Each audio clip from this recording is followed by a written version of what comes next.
I'm trying to coexist, exist. Yeah, I'm trying to coexist, exist. I'm trying to coexist.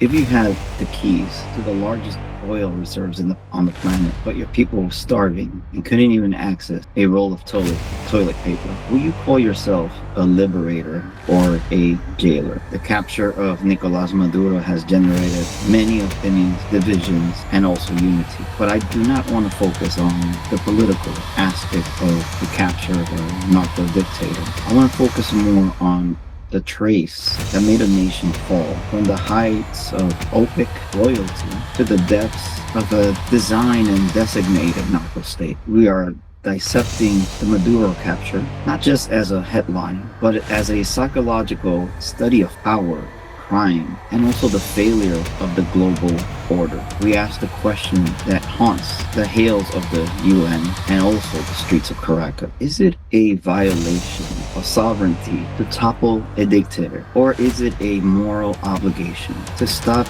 a criminal enterprise posing as a government? Let me know what you think about this question. Let's start.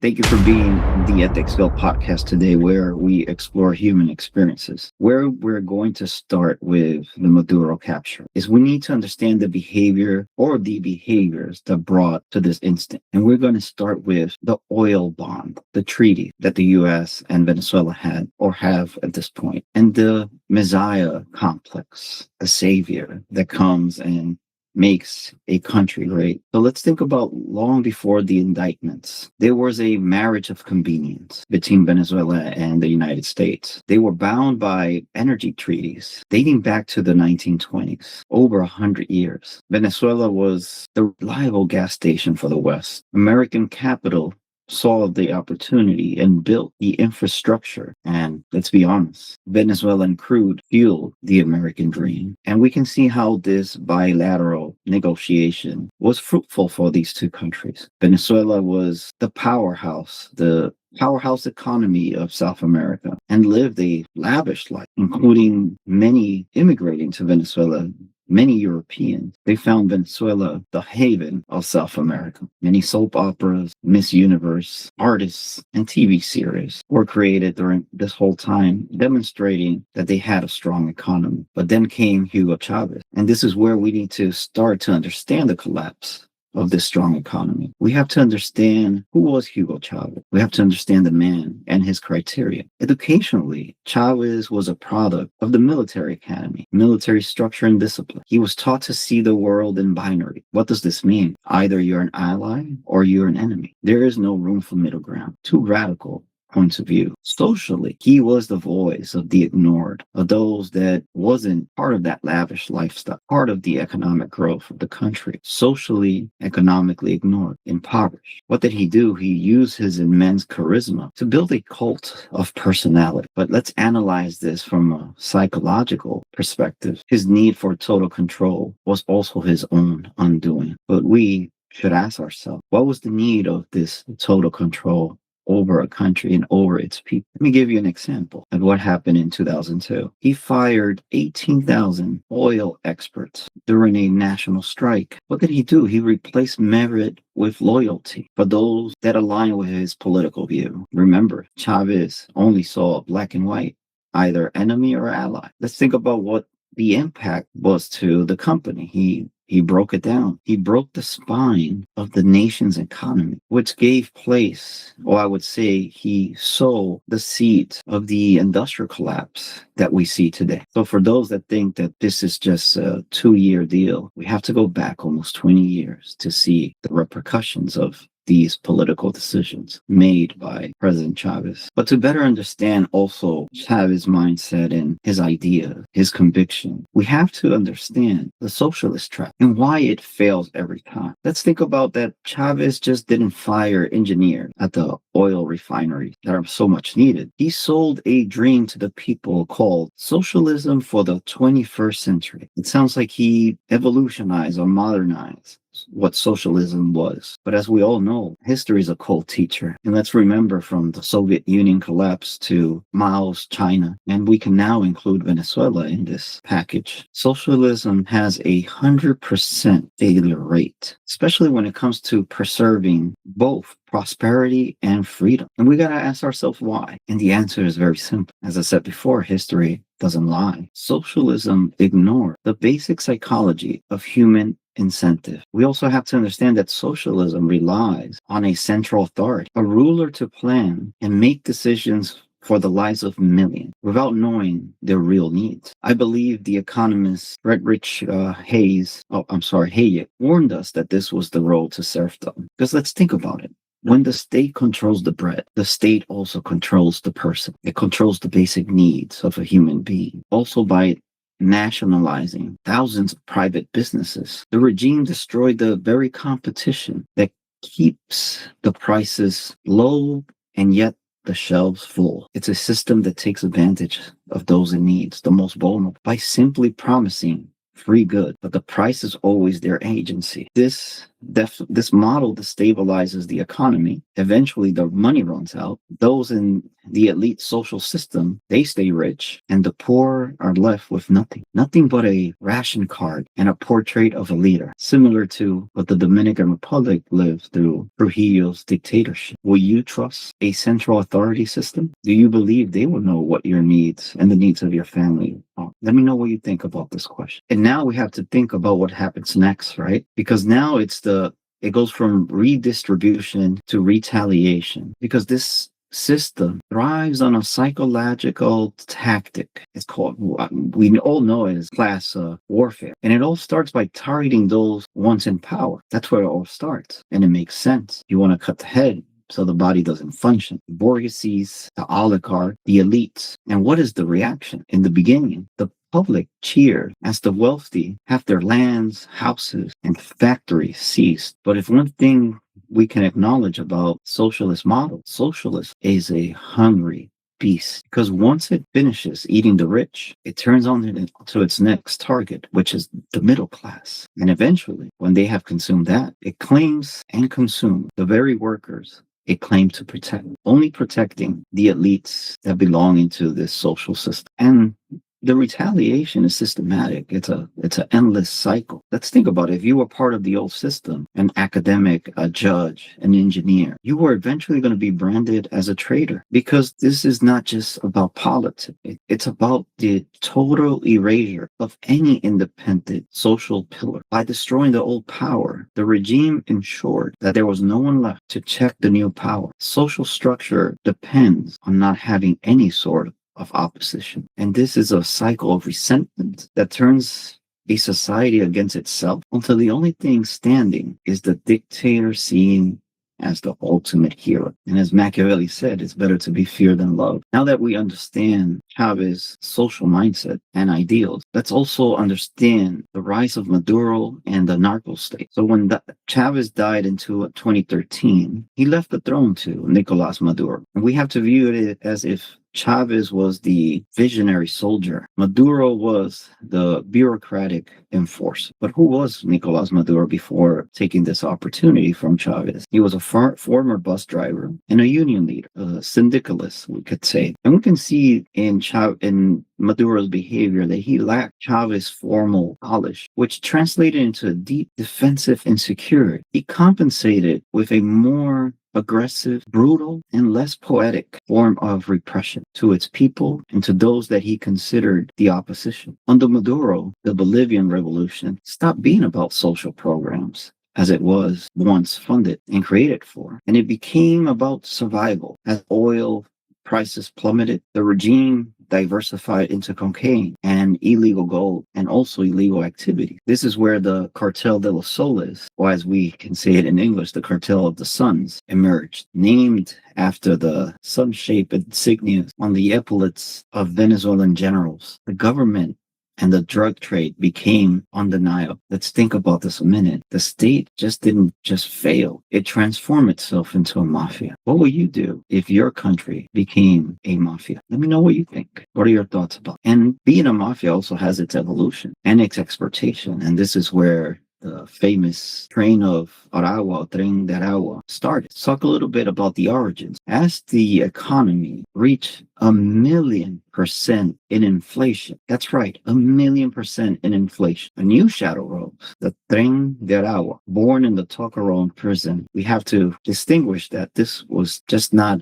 a simple gang. It was a stable, state-sponsored criminal franchise. As 7.7 million Venezuelans fled the country to find basic needs, utilities, work. The regime allegedly saw an opportunity. And what was this opportunity? To cleanse the prisoners being released and send them in across borders, similar to what Cuba did with the Marianito. And they spread from the streets of Santiago de Chile all the way to the suburbs of Chicago. The Tren de Aragua has become a brand of terror. Now, this isn't just a Venezuelan problem. It's a hemispheric security crisis. When a government uses a gang as a tool of asymmetric warfare, the concept of public safety vanishes for everyone, regardless of what countries you live in. Think about it as a virus that spreads through a body. That's exactly the mechanism that the Venezuelan regime used to procreate terror in all the Americas. And this is not all the issue that Venezuela created for itself, or the Venezuelan regime did. They started to sell oils and their product goods to the U.S. enemy. And while the U.S. imposed sanctions,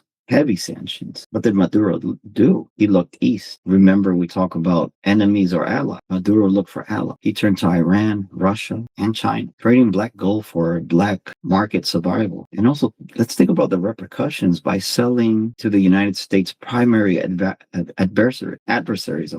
Maduro ensured he had the hardware and intelligence to keep a grip, or his grip, on power. But who pays for these decisions? Who pays the price? The cost was paid at home. And let's remember the era of the toilet paper crisis in Venezuela, when mothers had to choose between milk and a month's rent. People couldn't afford any basic needs. Let's imagine the chaos this creates. And let's remind ourselves, what would a country look like if it had 1,000,000% inflation? The psychological toll is simply a learned helplessness. And what did the regime do? They used this scarcity as a weapon to keep manipulating. For instance, if you wanted to eat, you had to be loyal to the party. It was the ultimate social capture. What will you do under these circumstances? Will you have complied to survive? Leave your comment. Let me know what you think. And eventually, people get fed up with not only surviving, but not being able to be treated with dignity. We have to jump into the 2024 election heist and Operation Tun-Tun. And this perhaps is the breaking point.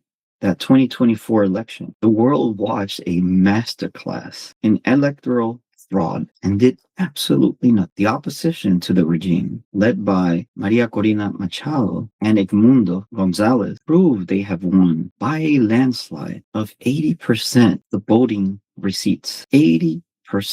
That's a vast majority that wanted change in Venezuela. The question is, how did Maduro stay? He didn't use subtle hacking. He used institutional capture. He was already in power, so it was easy for him to maneuver like this. So the Electoral Council proclaimed him winner of those elections without any supporting data. And to make matters worse, the Supreme Court validated it in secret. And what followed after that was Operation Tun-Tun. In English will be Operation Knock Knock, like knocking on the door, named after the sound of secret police rapping on doors at 3 a.m., digital hunting, random phone checks for subversive messages, and the marking of opposition homes. This operation that was massive put 2,400 people in detention. They were detained as criminals for thinking differently than the Venezuelan regime. And nobody was safe because including children were captured or detained. What is the psychological toll on this for the Venezuelan people? It's institutional traumatic stress. The feeling that your own country is a predator, turning neighbor against neighbor, creating mistrust. That's like living in a house with somebody that can stab you at any minute, and indeed does stab you. This is what the Venezuelan people were dealing with psychologically every day. What will you do if you live with that kind of fear and want what you consider once a safe place. And this also brings me into this metaphor that I want to share with you, because I understand a lot of people have opinions about this whole issue and the capture of Maduro, but hear me out and you give me your thoughts at the end. I want to see if I'm able to plant the seed about the right and wrong of the capture of a narco dictator. Let's use this metaphor as the upstairs neighbor. And what is the price of intervention? Let's explain this geopolitical tension with this metaphor. Let's imagine a neighborhood where one resident is being brutally beaten inside and robbed inside their own home. They cry out for help every day, night after night. The other neighbors hear the scream. They whisper to each other, someone should do something.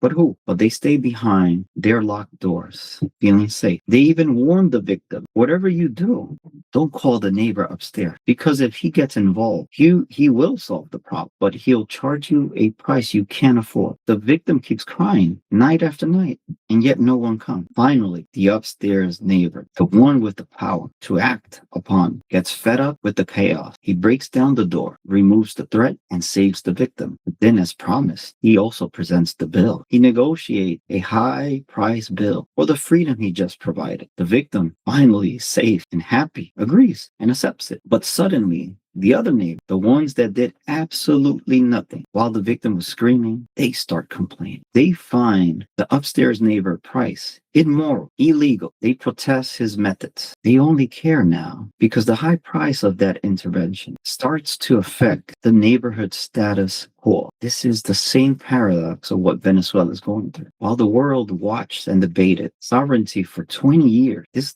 didn't happen yesterday. This happened 20 years. There were 20 years of opportunities to do something different. The screams were ignored. Now that the upstairs neighbor, the powerful neighbor, has stepped in and fixed the problem or removed the problem or the threat in this case, the critics are loud. Let's remember that the critics don't act.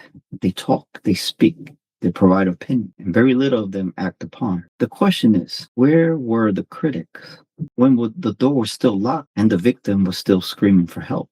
And this brings me into another topic that I wish you value and appreciate, is that does diplomacy works for everything? Sometimes there's a diplomacy delusion. The question is, can you negotiate with a terrorist, with a predator? Because we often hear that diplomacy is the only civilized path, but is it effective all the time? Is it the only solution? But history also offers a haunting mirror. In 1938, Neville Chamberlain believed he could negotiate with Adolf Hitler to ensure peace for our time. History proved that he was wrong.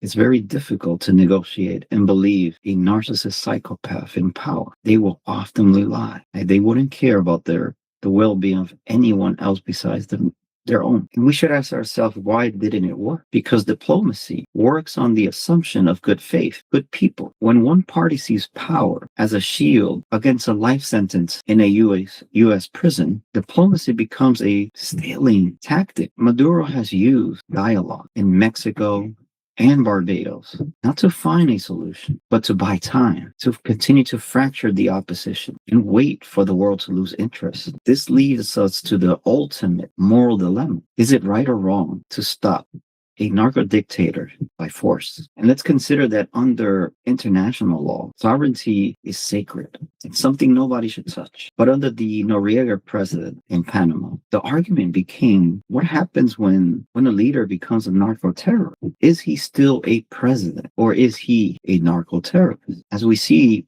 Panama lost their sovereign immunity. Do you believe it's fair to capture Maduro? And I will give you my opinion about this whole incident. My opinion is that in order for the U.S. to have done this, they must have had information, and very sensitive information, that we are completely unaware. I don't believe that if somebody, or I will put myself in this situation, if I was to make that move, I wouldn't show my head for it to be chopped. I would do it considering that if this is not stopped, bigger things can happen that can affect the future of a nation. With this, I am not saying I'm supporting the decision and not supporting it at the same time. I'm very neutral about this. I don't have a political view on this. But there's so much we ignore behind closed doors, secret, that it's very hard to give an opinion. With time, things get revealed and we will know the truth, just like we found out about the weapons of mass destruction in Iraq that never existed. And I'm the type of person that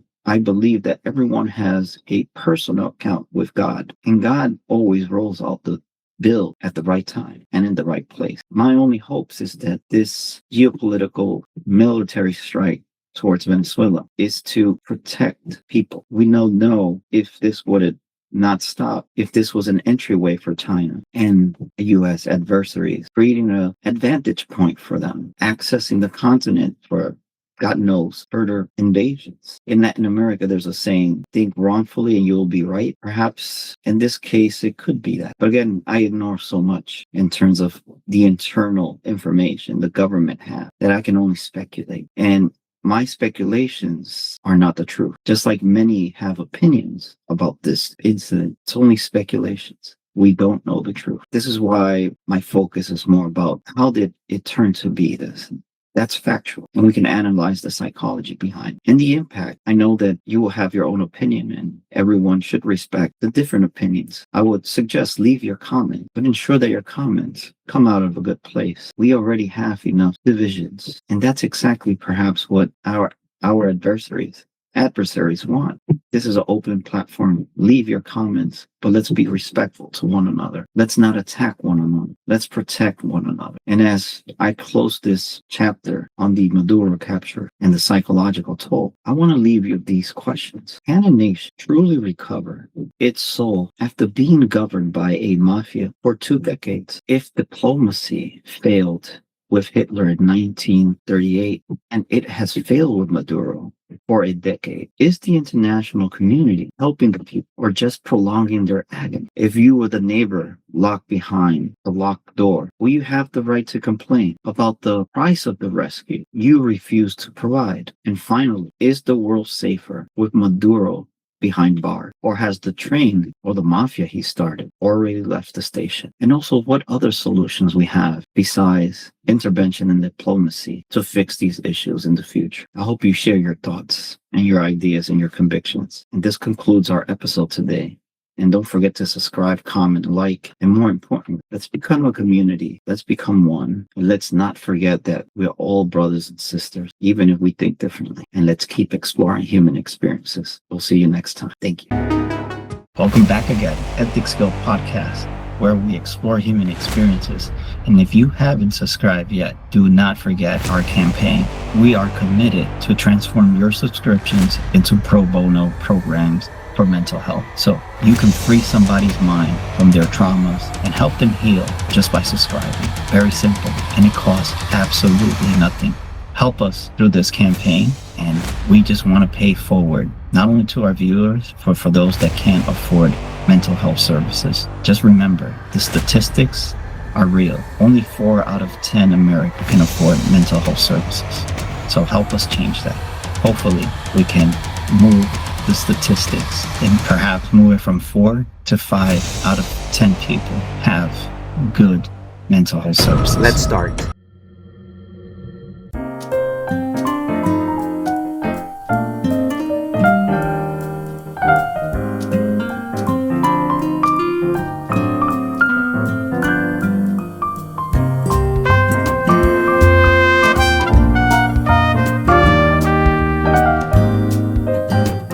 To the success of the Unity Brunch, may we continue moving forward together.